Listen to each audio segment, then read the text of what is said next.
નમસ્કાર શ્રોતા મિત્રો, આજે રેડિયો એલજેના સ્ટુડિયોઝમાં એક વિશેષ મહેમાન ઉપસ્થિત છે, ડૉક્ટર R.K. સાહુ. સાહુ સાહેબ કાંકરિયા પ્રાણી સંગ્રહાલયમાં 30 વર્ષની અવિરત અને પ્રશંસનીય સેવાઓ આપીને નિવૃત્ત થયા અને અત્યારે એ કાંકરિયા પ્રાણી સંગ્રહાલયમાં એડવાઇઝર તરીકે પોતાની સેવાઓ આપી રહ્યા છે નિવૃત્તિ બાદ. આજનો આપણો જે વિષય છે એ પ્રાણી સંગ્રહાલય પર્યાવરણના સંવર્ધનમાં કેવી રીતે પોતાનો ફાળો આપે છે તેના વિશે આપણે એમની સાથે વાત કરીશું અને પછી કાંકરિયા પ્રાણી સંગ્રહાલયની પણ વાત કરીશું. નમસ્કાર સાહેબ. નમસ્કાર સાહેબ, પર્યાવરણ સાથે જોડવું હોય તો આપણે જોયું કે મોટાભાગના બધા જ શહેરોમાં, મોટા શહેરો જે છે એમાં પ્રાણી સંગ્રહાલય હોય જ છે. તો તમારી દ્રષ્ટિએ એનો હેતુ, એટલે પ્રાઇમરી હેતુ જેને કહેવાય, એ શું હોઈ શકે? ભારતમાં અત્યારે 164 પ્રાણી સંગ્રહાલય છે. દરેક મોટી સિટી જે હોય એની અંદર એક પ્રાણી સંગ્રહાલય હોય છે. તો એનો એક મુખ્ય કારણ છે, કેમ કે જ્યારે શહેરીકરણ થઈ જાય તો લોકોને ટાઈમ ઓછો હોય અને એ લોકો પાસે એટલો ટાઈમ નથી હોતો કે બાળકોને સિંહ બાગ બતાવવા જંગલમાં જાય, અને જાય બી તો સિંહ બાગ દેખાય કે નહીં એ કોઈ ગારંટી નહીં. એ માટે પ્રાણી સંગ્રહાલયમાં 1991 પહેલાં પ્રાણી સંગ્રહાલયનો હેતુ રિક્રિએશન હતો અને એક્ઝિબિશન હતો. એ માટે બધા જે પ્રાણીઓ હોય, એ વન્ય પ્રાણીઓ જે પણ હોય એને અંદર પ્રાણી સંગ્રહાલયમાં રાખી અને લોકોને બતાવવાનો કે ભાઈ સિંહ આવો હોય, બાઘ આવી રીતનો હોય, દીપડા આવી રીતનો હોય, ચિત્તા આવી રીતનો હોય. એ બધા પ્રાણીઓને ત્યાં રાખે અને લોકોને બતાવે. એ મુખ્ય હેતુ હતો. પણ જ્યારે સેન્ટ્રલ ઝૂ ઓથોરિટીની સંરચના થઈ, વાઇલ્ડ લાઇફ પ્રોટેક્શન એક્ટમાં સેક્શન 38A એક અલગથી જે ministry of environment and forest છે, એ લોકોએ સેન્ટ્રલ ઝૂ ઓથોરિટી નામની એક સંસ્થા બનાવી અને બધા ભારતના પ્રાણી સંગ્રહાલય એ સંસ્થા અંતર્ગત આવી ગયા અને એ લોકોના ગાઈડલાઇન પ્રમાણે અત્યારે પ્રાણી સંગ્રહાલય ચાલી રહ્યા છે. તો 1990માં જ્યારે મારી જોઈનિંગ થઈ અમદાવાદ ઝૂમાં, ત્યારે લગભગ ભારતમાં 560 ઝૂ હતા ને હાલમાં 164 બચ્યા. આટલા પ્રાણી સંગ્રહાલય ક્યાં જતા રહ્યા? તો આનો જે મુખ્ય કારણ છે કે જે પ્રાણી સંગ્રહાલય છે, એક તો પહેલી વસ્તુ છે કે પ્રાણી સંગ્રહાલયમાં શું હોય છે. તો પહેલી વસ્તુ છે કે પ્રાણી સંગ્રહાલયમાં મોટી સંખ્યામાં વૃક્ષો હોય છે અને પ્રાણી સંગ્રહાલયને જનરલી ઝૂલોજિકલ ગાર્ડન કહેવામાં આવે છે. ઝૂલોજિકલ ગાર્ડનનો મતલબ એ થયો કે જે ગાર્ડન છે એની અંદર પ્રાણીઓ પણ છે. તો વન્ય પ્રાણીઓને જ્યાં રાખવામાં આવે એને ઝૂલોજિકલ ગાર્ડન કહેવામાં આવે, જેને આપણે ગુજરાતીમાં પ્રાણી સંગ્રહાલય કહીએ. તો આપણે ત્યાંનો પ્રાણી સંગ્રહાલય પર 1951માં ચાલુ થયેલો અને ધીરે ધીરે એ ફૂલ ઝૂ બની ગયો અને ભારતમાં એવા 560 ઝૂ થયા. પર જેવી જ ઓથોરિટી આવી અને એમને નીતિ નિયમ બનાવ્યા કે ભાઈ દરેક પ્રાણી સંગ્રહાલયની મિનિમમ સ્ટેન્ડર્ડ આ છે. અગર તમારે એક સિંહ બાઘનો અગર કોઈનો બી એક પેર રાખવો હોય તો 1200 સ્ક્વેર મીટર તમારે જમીન એને આપવાની. તો જે ઝૂ પાસે આ જમીન નહીં હોય, ક્યાં તો એ જમીન લાવે, નહીં તો પછી પ્રાણી સંગ્રહાલય બંધ કરી દે. એવા અલગ અલગ પ્રકારના નોર્મ્સ આપ્યા અને એમને કેટેગરી પણ આપી, લાર્જ, મીડિયમ, સ્મોલ, મિની. એક ક્લાસની અંદર જે બાળકો હોય, સપોઝ 50 બાળક હોય તો એમને પરીક્ષા લેવામાં આવે તો એની અંદર અમુક બાળક હોય કે 90% સુધી લાવે, કોઈ 100% લાવે, કોઈ 80 લાવે, કોઈ 70. એવી રીતે માર્કિંગ થાય છે. તે ભારતના પ્રાણી સંગ્રહાલયોનો 4 કેટેગરીમાં વહેંચ્યા, લાર્જ, મીડિયમ, સ્મોલ, મિની. અને ફોર્ચ્યુનેટલી 1992થી જ્યારથી સેન્ટ્રલ ઝૂ ઓથોરિટી બનીને એમને જે ચાલુ કર્યો કેટેગરીઝાઇઝેશન, ત્યારથી આપણે અમદાવાદનું પ્રાણી સંગ્રહાલય લાર્જ ઝૂ કેટેગરીમાં આવે છે. લાર્જ ઝૂ કેટેગરીના ઘણા બધા ક્રાઇટેરિયા છે. એની વાત નહીં કરીને આપણે કરીએ કે પર્યાવરણ માટે કઈ રીતે ઉપયોગી છે. તો એક તો સિટી લંગ્સ છે. શહેરોની અંદર જમીનની ઉપલબ્ધતા ઓછી હોવાથી જે ઓથોરિટીઝ છે, સપોઝ અમદાવાદ મ્યુનિસિપલ કોર્પોરેશન છે કે કોઈ બી કોર્પોરેશન હોય, શહેરમાં જનરલી કોર્પોરેશન હોય છે, એ લોકો તમને નવા બગીચાઓ બનાવીને આપે છે. જ્યાં પણ વિકાસ થાય ત્યાં બગીચાની જરૂર હોય, જેથી લોકો ત્યાં ચાલી શકે, ઇવનિંગ મોર્નિંગ વોક કરી શકે અને મોટી સંખ્યામાં ત્યાં વૃક્ષો લગાવવામાં આવે છે. એ માટે પશુ પક્ષીઓ, જે પક્ષીઓ છે ખાસ કરીને, ત્યાં આવીને બેસી શકે અને જે ઝાડ પેડ છે એ ઓક્સિજન આપે છે. એ માટે ઓક્સિજન આપણને મળે. કેમ કે આપણને ખ્યાલ છે જ્યારે કોરોના સેકન્ડ ફેઝ થયેલો ત્યારે ઓક્સિજનની કેટલી અછત થઈને કેટલી મોંઘી મળતી હતી, કેટલી તકલીફો પડી લોકોને. તો તો ઓક્સિજન એક બહુ ઇમ્પોર્ટન્ટ આસ્પેક્ટ છે. એ માટે શહેરની અંદર પર્યાવરણ સુધારવા માટે બગીચાઓની બહુ જરૂર હોય. બગીચાની અંદર વૃક્ષો હોય અને ઓપન સ્પેસ હોય, જેથી લોકો ત્યાં જઈને બેસી શકે. સૌ સાહેબ, સવાલ એક વચ્ચે એવો થાય કે આટલી તમે જે જરૂરિયાત કીધી ઓક્સિજનની, અને લોકોને મનોરંજન પણ પૂરું પાડે અને પર્યાવરણ સાથે જોડે પણ ખરા, તો ધારો કે આપણે કાંકરિયા ઝૂની વાત કરીએ તો એની તમારી દ્રષ્ટિએ વિશેષતા શું છે? પ્રાણી સંગ્રહાલયની આપણી જે કાંકરિયાનો જે પ્રાણી સંગ્રહાલય છે એની અંદર પક્ષીઓ, આપણે ત્યાં મેમલ્સ, બર્ડ્સ અને રેપ્ટાઇલ, મોટા ભાગના ભારતના પ્રાણી સંગ્રહાલયની અંદર આ 3 પ્રકારના પ્રાણીઓ રાખવામાં આવે છે. જેને કહેવાય મેમલ્સ, જે પોતાના બાળકોને જન્મ આપે, દૂધ પીવડાવે, અને પછી રેપ્ટાઇલ્સ, મગર છે, સાપ છે, કાચબા છે બધા, અને પછી પક્ષીઓ. તો એ ભારતના પ્રાણી સંગ્રહાલયોમાં અમદાવાદ ઝૂ, કલકત્તા ઝૂનો પક્ષીઓના સંરક્ષણ માટેનું મોટું નામ છે. તો જે આપણે વાત કરતા હતા કે જે સેન્ટ્રલ યુનિવર્સિટીએ જે અલગ અલગ કેટેગરી આપી, એની સાથે સાથે એ લોકોએ તમને કામગીરી પણ આપી કે તમારે શું કરવાનું. પ્રાણી સંગ્રહાલયનો મુખ્ય હેતુ શું છે? પ્રાણી સંગ્રહાલયનો મુખ્ય હેતુ છે પ્રાણીઓનું સંરક્ષણ કરવું. વન્ય પ્રાણીઓ, એવા વન્ય પ્રાણી કે જેની સંખ્યા જંગલમાં બહુ ઓછી થઈ ગઈ હોય, એ માટે એને સુરક્ષિત રાખવા માટેની જગ્યાએ પ્રાણી સંગ્રહાલય. એની અંદર તમે શેડ્યુલ 1 પ્રાણીઓ રાખો, શેડ્યુલ 2 રાખો, અને એના પછી બચ્ચા પેદા કરાવો. જેવી રીતે બેંકમાં આપણે પૈસા મૂકીએ અને એનો વ્યાજ પણ મળે, એવી રીતે પ્રાણી સંગ્રહાલય એ પ્રાણીઓની બેંક છે. ત્યાં જે પ્રાણીઓ રાખવામાં આવે, એના બચ્ચા થાય, એની સંખ્યા વધે, એ માટે આપણે બીજા પ્રાણી સંગ્રહાલયોને આપીએ. અને પછી જ્યારે આપણા જંગલમાં કોઈ બી કારણસર અગર પ્રાણીઓ લુપ્ત થઈ જાય તો પછી આપણે ત્યાં ઝૂમાંથી પછી જંગલમાં છોડીએ. પર એ બહુ લાંબી પ્રક્રિયા છે. એ પર અત્યારે કરવામાં આવી રહી છે. દાર્જિલિંગ ઝૂએ રેડ પાંડાના અમુક પ્રાણીઓ જંગલમાં છોડ્યા છે, કાચબાઓ પણ છોડ્યા છે, અગાઉ મગર પણ છોડી છે. તો અમદાવાદ પ્રાણી સંગ્રહાલયની પોતાની વિશેષતા છે કે એ લોકોને ત્યાં પક્ષી ત્યાં બહુ સારી સંખ્યામાં છે અને એના બચ્ચાઓ થાય છે. એમાં એક પક્ષી છે જેનું નામ છે નિકોબાર કબૂતર. અંડમાન નિકોબારનો એ કબૂતર છે, ખૂબ સુંદર છે, મોટો છે, અને એના બચ્ચા આખા ભારતની અંદર ફક્ત કાંકરિયા પ્રાણી સંગ્રહાલયમાં થાય છે. તો એનો કન્ઝર્વેશનનો જે પ્રોજેક્ટ છે, એનો સંરક્ષણનો જે પ્રોજેક્ટ છે, એ આપણી પાસે છે. આપણે ત્યાં એના બચ્ચાઓ દર વર્ષે થાય છે, એની સંખ્યા આપણે વધારી રહ્યા છે, અને અત્યારે એની સંખ્યા જંગલમાં ઘટી રહી છે. કોઈ સમય એવો થાય કે 0 સંખ્યા બી થઈ જાય તો આપણા પાસે નિકોબાર કબૂતર સુરક્ષિત છે, અને બચ્ચાઓ થાય છે, એ માટે આપણે એને ફરીથી જંગલમાં મૂકી શકીએ. તો અગર આપને સાંભળેલો હશે કે ચીતો, તો ચીતા જે છે એ ભારતમાં એક્સટિંક્ટ થઈ ગયો. આપણે અત્યારે એજ્યુકેશન પ્રોપર નહીં આપવા હોવાથી ઘણા બધા લોકો દીપડાને ચીતા કહે છે, પણ બંનેમાં બહુ મોટો ફેર છે. તો એશિયાટિક ચીતા જે છે એ જંગલમાં અને ઝૂમાં બંને જગ્યા નથી. તો અગર જો પ્રાણી સંગ્રહાલયોએ શરૂઆતથી કન્ઝર્વેશનનો ઓબ્જેક્ટ લીધો હોય તો અત્યારે આપણા પાસે એશિયન ચીતા રહ્યા હોય. પર એવો ના બને એના માટે અત્યારે પ્રાણી સંગ્રહાલયો આ કન્ઝર્વેશનની કામગીરી કરી રહ્યા છે. બીજો અગર આપણે જોઈએ તો બીજો આપણું જે કામ છે એ છે એજ્યુકેશન.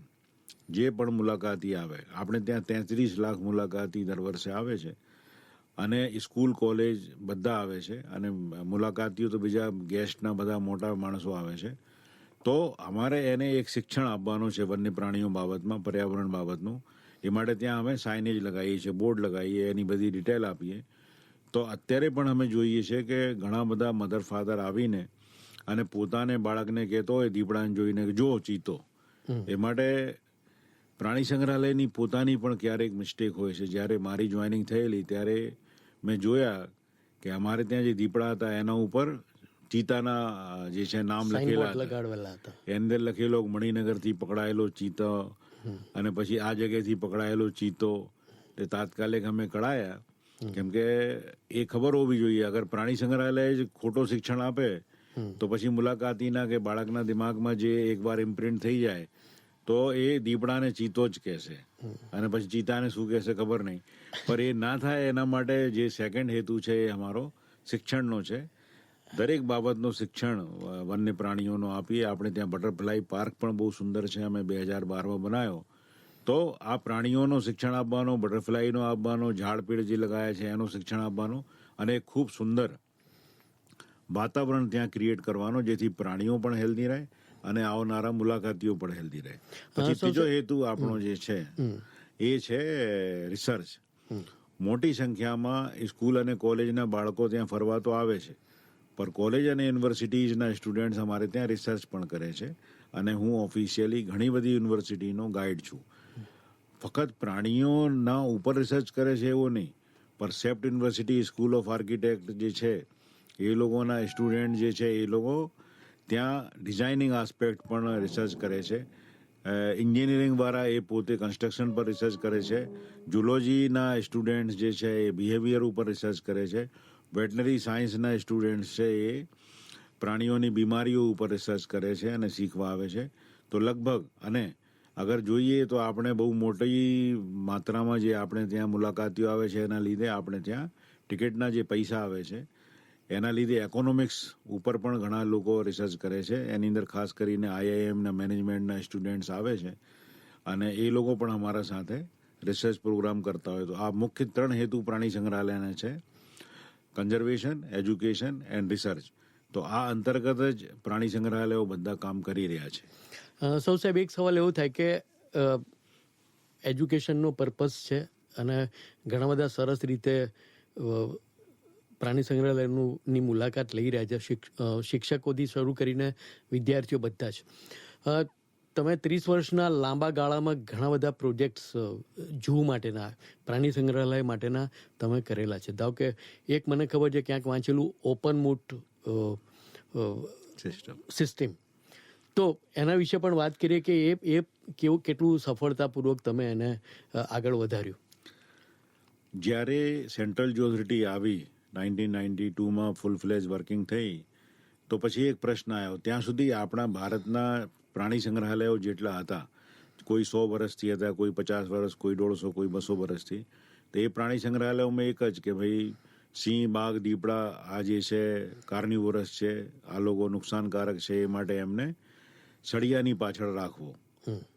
તો પ્રિઝનર્સ કન્સેપ્ટ, મતલબ જેલવાળો કન્સેપ્ટ જેવો કે ભાઈ પ્રાણીઓને તો સળિયાની પાછળ રાખવો, તો જે મુલાકાતી આવે કે બાળક આવે તો એના દિમાગમાં એક વસ્તુ થાય કે આ પ્રાણીઓ આપણા માટે બહુ નુકસાનકારક છે. એ નહીં થાય અને પ્રાણીઓ તમે સારી રીતે જોઈ શકો, પ્રાણીઓને વધારે જગા મળે, એ માટે સેન્ટ્રલ ઝૂ ઓથોરિટીએ કીધું કે તમારે ઓપન મોટેડ ઇન્ક્લોઝર્સ બનાવો. તો 1995માં આપણે 1995માં અમદાવાદ ઝૂમાં એક ઓપન ટાઈગર ઇન્ક્લોઝર્સ બનાવ્યો. હવે ટાઈગરની જે જમ્પિંગ કેપેસિટી હોય છે, લાયન અને ટાઈગરની, એ લોકો 18 થી 25 ફીટ વર્ટિકલ કૂદી શકે છે, બરાબર, અને હોરિજેન્ટલી કૂદી શકે છે. એ માટે આપણે પાંજરાની અંદર જે ખાઈ બનાવવાની, મોટ મતલબ ખાઈ, એવી રીતની બનાવવાની કે એ લોકો આટલી જમ્પ ના કરી શકે. એ માટે આપણે 2 દિવાલો બનાવી અને એની અંદર 30 ફીટનો ડિસ્ટન્સ રાખ્યો અને એક બાજુ પ્રાણી અને બીજી બાજુ મુલાકાતી અને વચ્ચે એક ખાઈ. તો તમે જ્યારે ઊભા હો ખાઈની આ બાજુ, તો તમને સામે પ્રાણી કોઈ પણ સળિયા અને જાલી વગર જોવા મળે, એ પણ કુદરતી વાતાવરણમાં. કેમ કે એની અંદર સપોઝ 1800 થી 2000 સ્ક્વેર મીટરની અંદર એ પ્રાણી ફરતો હોય, જેની અંદર ખૂબ જ મોટી સંખ્યામાં પ્લાન્ટેશન હોય. બાઘને પાણી બહુ ગમે છે એટલે ત્યાં પાણીની હોજ હોય, પાણીમાં જઈને ગરમી લાગે તો બેસે અને પછી આંટા ફેરા કરતા હોય. તો એકદમથી બાળકોને અને મુલાકાતીઓને એવું લાગે કે અમે જંગલમાં બાઘ જોઈ રહ્યા છે. એવી રીતે આપણે સન 2000માં ઓપન લાયન ઇન્ક્લોઝર્સ બનાવ્યો, જે 5500 સ્ક્વેર મીટરનો છે. એકદમ ખુલ્લા વાતાવરણમાં તમને લાયન જોવા મળે, વચ્ચે કોઈ જાળી સળિયા નહીં. સન 2003માં આપણે રીંછનો ખુલ્લો પાંજરો બનાવ્યો. પછી આપણે એક પ્રાણીઓ માટે અદ્યતન હોસ્પિટલ બનાવી 2004-05માં. પછી આપણે 2009માં એક નવો સર્પગૃહ બનાવ્યો. ભારતમાં સૌથી સારામાં સારો સર્પગૃહ આપણે બનાવ્યો, જેનું ઉદ્ઘાટન માનનીય જે સમયના પ્રધાનમંત્રી નરેન્દ્રભાઈ મોદીએ ઉદ્ઘાટન કરેલો સન 2009માં. એ સર્પગૃહની વિશેષતા એ છે કે જે જૂનો સર્પગૃહ હતો એ બહુ નાના પાંજરાઓ, અને અંદર જે કીપરને સફાઈ કરવો જવો હોય તો એ એકદમ 2 ફીટની જગામાંથી અંદર જવાનું. અને એ જે સર્પગૃહની પાંજરાની ઊંચાઈ હતી એ 4 થી 5 ફીટ હતી. એ માટે કીપર ઊભો નહીં થઈ શકે, બેસીને સફાઈ કરવી. અને એની અંદર જ સાપ હોય, કોઈ સમયે એ કરડી જાય તો પેલો ભાગી બી ના શકે. અને જે એની અંદર કાચ લગાયા, એ કાચમાં ગ્લેરિંગ થાય, સનલાઇટ પડે એ માટે તમને અંદર શું છે એ ના દેખાય. અને સાપને પણ કુદરતી વાતાવરણ ના મળે એ માટે અમે એક એવો પાંજરાઓ બનાવ્યા, નવો જે સર્પગૃહ બનાવ્યો, જેની અંદર મુલાકાતીઓને ડાર્ક સાઈડ રાખ્યા છે, પ્રાણીઓને લાઇટર સાઈડ રાખ્યા છે, સનલાઇટ આવી શકે એની વ્યવસ્થા કરી છે, અંદર લાકડાઓને બધું મૂક્યા છે, જે પ્રાણીઓને સાપને બહુ જરૂર છે, કેમ કે એ લોકો ચાપતા નથી. આપણે ચવાઈને ખાઈએ ને, એ લોકો પ્રાણીને એનગલ્ફ કરે છે, મારીને અને ખાઈ જાય, ગળી જ જાય સીધું. ગળી જ જાય છે. અને ગળી જાય પછી એને પચાવવા માટે લાકડાની જરૂર હોય તો એને કોઇલિંગ માટે લાકડા જોઈએ, પાણીની જરૂર હોય એ માટે પાણીની હોજ હોય, પાણીમાં બેસવું હોય તો અંદર બેસે. પછી એને ઠંડી જ્યારે પડતી હોય ત્યારે ભારતભરમાં પ્રથમ વખત આપણે 1991માં એક પ્રેક્ટિકલ કરેલો કે દરેક પાંજરાની અંદર અર્ધન પોટ જે ગરબા માટલા આવે છે એ મૂકી એની અંદર એક એક બલ્બ લગાવ્યો, અને બલ્બ ચાલુ થાય એટલે માટલો સામાન્ય ગરમ થાય તો પછી એના ઉપર સાપ કોઇલ કરીને બેસી જાય એને બિટાડીને, કેમ કે એને હૂપ મળે અંદરથી, કેમ કે એ કોલ્ડ બ્લડેડ છે, એની અંદર થર્મોરેગ્યુલેટરી સિસ્ટમ નથી જેવો આપણો છે. ઠંડી લાગે તો આપણે જે બાળ ઊભા થઈ જાય, આપણા જે બ્લડ વેસલ્સ શ્રિંકેજ થઈ જાય, ગરમી પડતી હોય તો બ્લડ વેસલ્સ બહાર આવી જાય, પરસેવો થાય, એ સાપની અંદર પ્રક્રિયા નેચરે નથી આપી. એટલે સાપને જે છે ઠંડી વધારે લાગે, ઠંડી એમને ગમતી નથી, એ માટે જંગલમાં એ લોકો હાઇબરનેશન કરવા માટે સુષુપ્ત અવસ્થામાં જમીનમાં બિલ બનાવી કે ખાડો કરીને અંદર જઈને ચૂપચાપ પડેલા હોય, અને એ દિવસોમાં 3-4 મહિના સુધી ખાતા પણ નથી. કુદરતે એમને એટલી સરસ વ્યવસ્થા કરી આપી છે કે એ લોકો જ્યારે ગરમીમાં ખાય છે ત્યારે ફેટ રિઝર્વ રાખે છે બોડીની અંદર, અને એ ફેટ રિઝર્વ એમનો 3 થી 4 મહિના સુધી ચાલે છે. કુદરતે એટલી વિશેષ શક્તિ આપી છે કે જે આપણે શ્વાસ લઈએ છીએ એ લોકો શ્વાસ પણ ઓછી કરે, મતલબ BMR પોતાનો બેસિક મેટાબોલિક રેટ બોડીનો ઓછો કરી દે, જેથી એને વધારે ફૂડની જરૂર ના પડે. અને જ્યારે વરસાદ ચાલુ થાય ત્યારે એ લોકો બહાર આવે, ત્યારે દેડકાય આવે ને ઇન્સેક્ટ આવે, પછી એ લોકો ખાય. અને આ પ્રકારની કુદરતે એમની વ્યવસ્થા કરી. પર આપણે ત્યાં તો પાંજરા બનાવ્યા છે એ માટે એની અંદર રેતી માટી બધું નાખી છે, પર હીટિંગ અરેન્જમેન્ટ પણ આપણે ભારતમાં સર્વપ્રથમ કર્યો અને એનો પેપર પબ્લિશ કર્યો. અત્યારે બધા ભારતના જૂ એ પ્રેક્ટિકલ કરે છે, જેનાથી સાપ એક્ટિવ રહે, ટેમ્પરેચર મેન્ટેન થાય અને સાપને ઠંડી પણ ના લાગે, જેથી મરે પણ નહીં. અને આપણે ત્યાં ઘણા બધા સાપના બચ્ચા પણ થાય છે. પાયથનના આપણે ત્યાં 60 બચ્ચા થયા છે 3 વાર 20 કરીને. તો પાયથન શેડ્યુલ 1 એનિમલ્સ છે, એને કન્ઝર્વેશનની જરૂર છે, એ માટે આપણે એને બચ્ચા પણ કરાયા છે. આપણે ત્યાં એનોકોના પણ છે. અને પાંજરાની સાઇઝ મોટી હોય એ માટે સાપ બી ખૂબ વધે, સાપ ચાલી શકે, જઈ શકે. અને જે કીપર્સ છે જે સફાઈ કરવા જાય, એ મુલાકાતીઓની જે સ્પેસ છે ચાલવાની એની વિરુદ્ધ સાઈડમાં છે, પાંજરાની પહેલી બાજુ. એ માટે કોઈ સમય સાપ નીકળી જાય તો એ મુલાકાતી સાથે મિક્સઅપ નહીં થાય. જ્યારે અગાઉના જે પાંજરા હતા એની અંદર મુલાકાતીઓ અને કીપરની જગ્યા એક જ હતી, કીપર ગેલરી નહીં હતી, અને ફૂલ હાઇટ ડોર નહીં હતા. એ બધું આપણે સાયન્ટિફિકલી સરસ બનાવ્યો છે, અને સાપ ખૂબ સુખી છે. આવનાર મુલાકાતીઓ પણ એ સર્પગૃહ જોઈને ખુશ થાય છે. અને ભારતના ઘણા બધા જૂ આપણા પાસે ડિઝાઇન લઈ ગયા, આપણે એમને એમ ફ્રી ઓફ કોસ્ટ આપીએ છીએ, જેથી કન્ઝર્વેશનનું કામ સારી રીતે થાય. એક આપણે એ સર્પગૃહ 2009માં ઉદ્ઘાટન કર્યો. પછી 2012માં સિર્ફ 6 મહિનાની અંદર આપણે એક જે છે ઓપન બટરફ્લાય પાર્ક બનાવ્યો વનટીલ ગાર્ડનમાં 8,000 સ્ક્વેર મીટરમાં, અને જેની અંદર આપણે MSCના સ્ટુડન્ટ મારફતે ત્યાં રિસર્ચ કરાવી. 2 થી 3 સ્ટુડન્ટે ડેઝર્ટેશન બનાવ્યા છે, જેની અંદર 36 સ્પીસીઝ ઓફ બટરફ્લાઇઝ અને 40 સ્પીસીઝ ઓફ સ્પાઇડર્સ રેકોર્ડેડ છે. જે જગ્યાએ બેરન હતી, એકદમ એમ હવાવાળું જગ્યા જે હતી, એની જગ્યાએ આપણે એવો પ્લાન્ટેશન કર્યો કે જે બટરફ્લાય માટે સ્યુટેબલ છે. અને બહુ મોટી માત્રામાં જે નાના વૃક્ષો લગાવ્યા ફ્લાવરવાળા, તો એની અંદર ઓટોમેટિકલી આપણે કંઈથી પકડીને નહીં લાવવી પડી. ઓપન છે, બટરફ્લાય આવી શકે, જઈ શકે.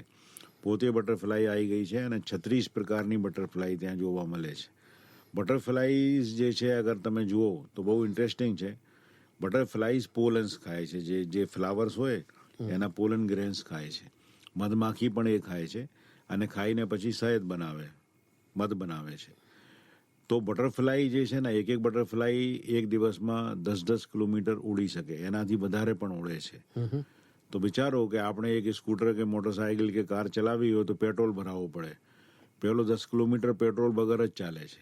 એનો મતલબ ફ્લાવરમાંથી એને પેટ્રોલ મળે છે, મતલબ પોલન ગ્રેન્સ મળે છે, જેમાંથી મધમાખી જે છે એ મધ બનાવે, અને બટરફ્લાઇઝ પોતાના ઉડવા માટે એનો એ કરે છે. એટલે શક્તિનું રૂપાંતરણ જ થાય છે.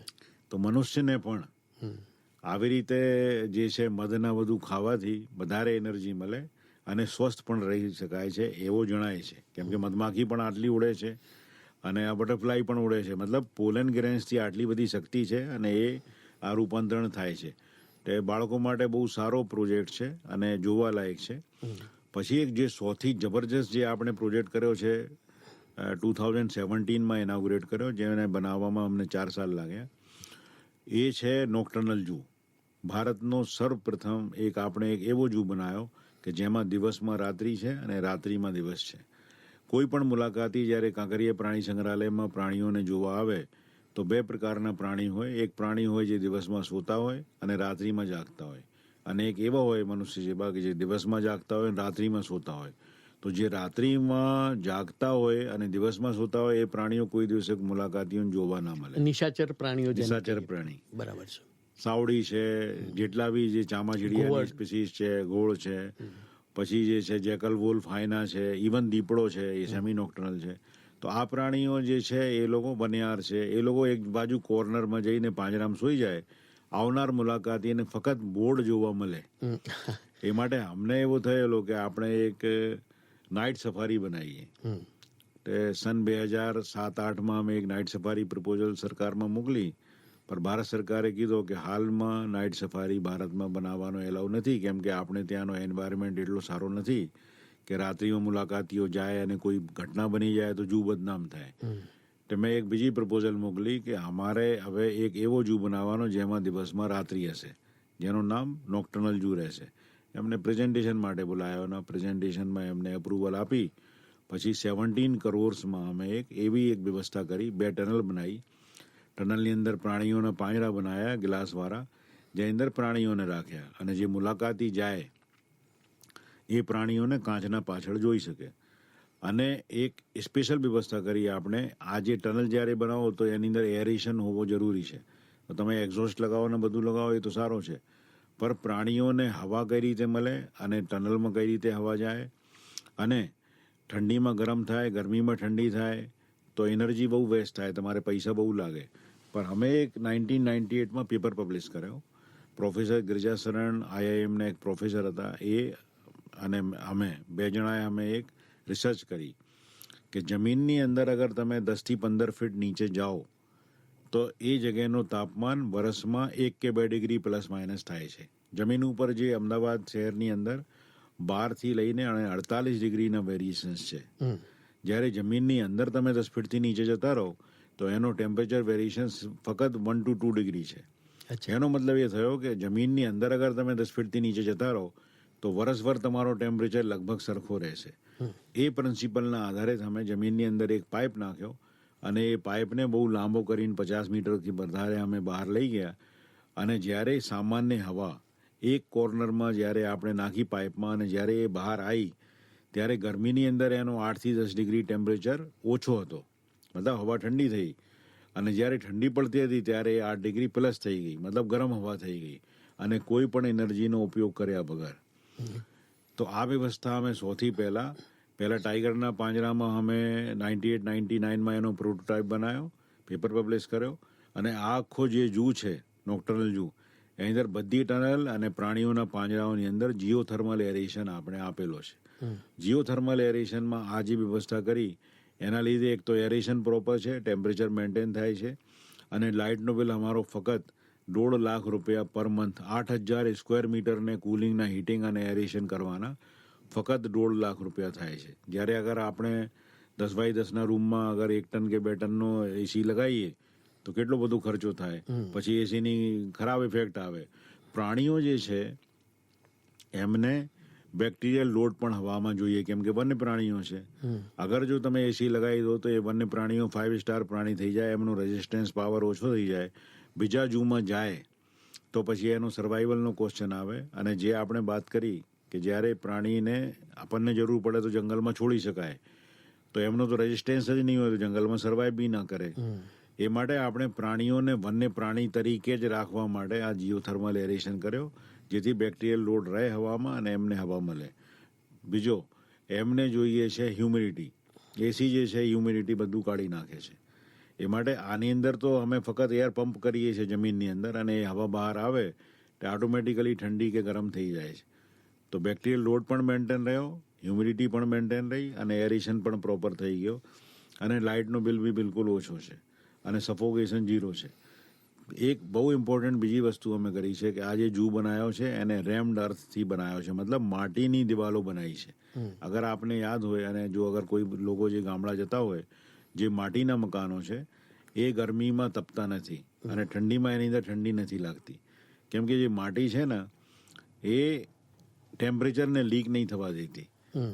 એ માટે એ આપણે માટીની દિવાલો કરી છે, અને જ્યાં જ્યાં પથ્થર લગાયા છે તો આપણા પાલનપુર પાસે જે છે રફ ગ્રેનાઇટ નીકળે છે એ પથ્થરનો ઉપયોગ કર્યો છે. તો લોકલ સ્ટોન્સ અમે ઉપયોગ કર્યો છે, અને પ્રાણીઓને અંદર જે લાઇટની વ્યવસ્થા કરી છે એકદમ બ્લુ કલરની લાઇટ છે દિવસમાં, અને એ લાઇટની ફ્રિકવન્સી બદલીને પછી રાત્રિમાં એકદમ બ્રાઇટ થઈ જાય છે. તો પ્રાણીઓને દિવસમાં એવો ફીલ થાય છે કે આ મૂન લાઇટ છે, બ્લુ લાઇટ, એકદમ લાઇટ. એ લોકો એક્ટિવ રહે, અને રાત્રિમાં જ્યારે બ્રાઇટ લાઇટ થાય તો એ લોકો સૂઈ જાય છે. હવે એક પ્રશ્ન આવે છે કે જો તમે આ પ્રાણીઓ પહેલાં એ પ્રાણી સંગ્રહાલયમાં રહેતા હોય જેમાં દિવસમાં દિવસ રાત્રિમાં રાત હતી, ને તમે અહીં આવીને રિવર્સ કરી દીધો, તો અગર જે લોકો અમેરિકા જતા હોય અથવા એવી જગ્યાએ જાય કે 12 કલાકનો ડિફરન્સ હોય, તો આપણે ત્યાં જઈને જેટ લેગ થાય તો કેટલા દિવસનું, બે દિવસ કે અઠવાડિયાનું થાય. તો અમે ધીરે ધીરે અમારા પ્રાણીઓને ટ્રેન કર્યા, જેટલેગ પ્રૂફ થઈ ગયા, જેટલેગ પ્રૂફ થઈ ગયા. અને હવે જે નિશાચર પ્રાણીઓ છે ને એમને અંધારો બહુ ગમે છે. એ માટે આ પ્રાણી સંગ્રહાલયમાં આવ્યા પછી તો એ પ્રાણીઓ હેલ્ધી વધારે થઈ ગયા, અને એને બચ્ચા ચાલુ થઈ ગયા. સાવડીના ઘણા બધા બચ્ચા થઈ ગયા છે. પછી જે આપણે ફ્રૂટ બેટ જે છે ચામાચીડિયા, એના બચ્ચા થઈ ગયા છે. જેકલ્સના બચ્ચા થયા, અને એ લોકોની હેલ્થ પણ સુધરી છે. તો પ્રાણીઓને અનુરૂપ આપણે વાતાવરણ આપ્યો છે, અને મુલાકાતીઓને એક નવી વસ્તુ આપી છે કે જે તમારે જેકલ, વોલ્ફ, હાયના ને બધાને જુઓ તો દે આર બરોઈંગ એનિમલ્સ, જમીનની અંદર બિલ બનાવીને રહેતા હોય.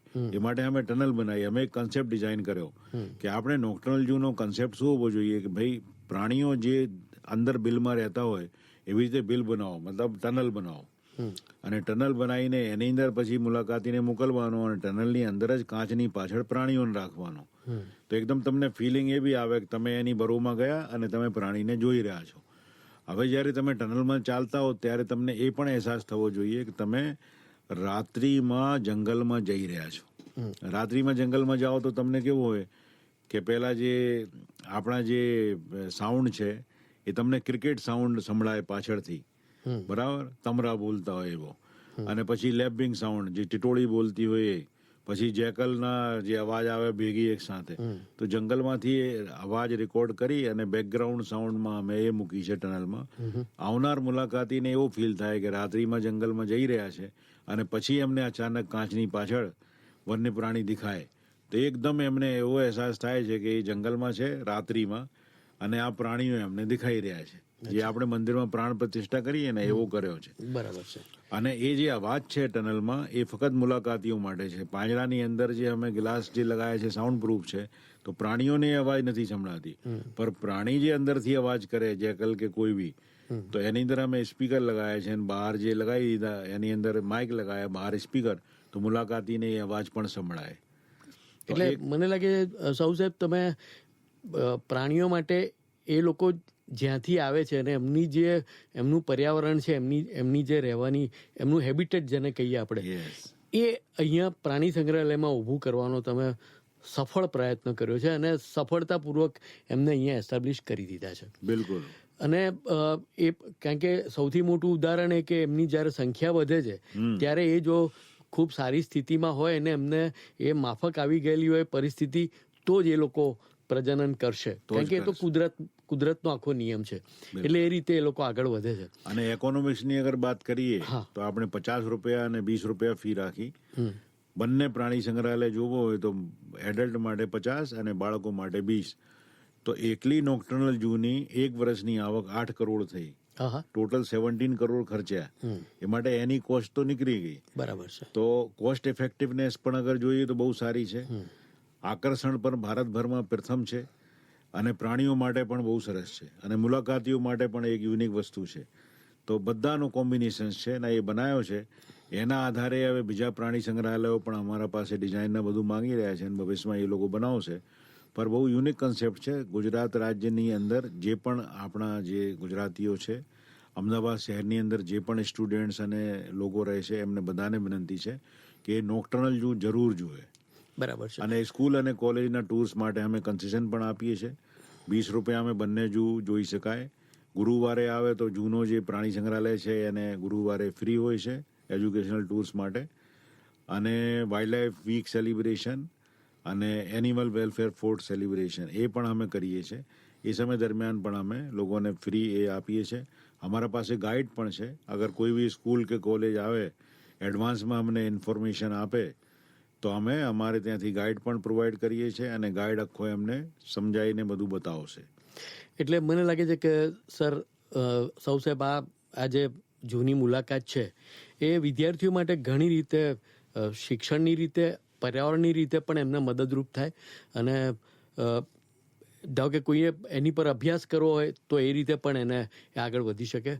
તમે ખૂબ સરસ રીતે માહિતી આપી. કાંકરિયા ઝૂનું જે મહત્ત્વ છે એમાં કયા કયા પ્રોજેક્ટ્સ તમે એક્ઝિક્યુટ કર્યા 30 વર્ષ દરમિયાન, અને અત્યારે કઈ સ્થિતિ છે અને વિદ્યાર્થીઓ એનો સૌથી વધારે ફાયદો કેવી રીતે લઈ શકે તેના વિશે હું રેડિયો એલજે વતી આપનો આભાર માનું છું. Thank you so much.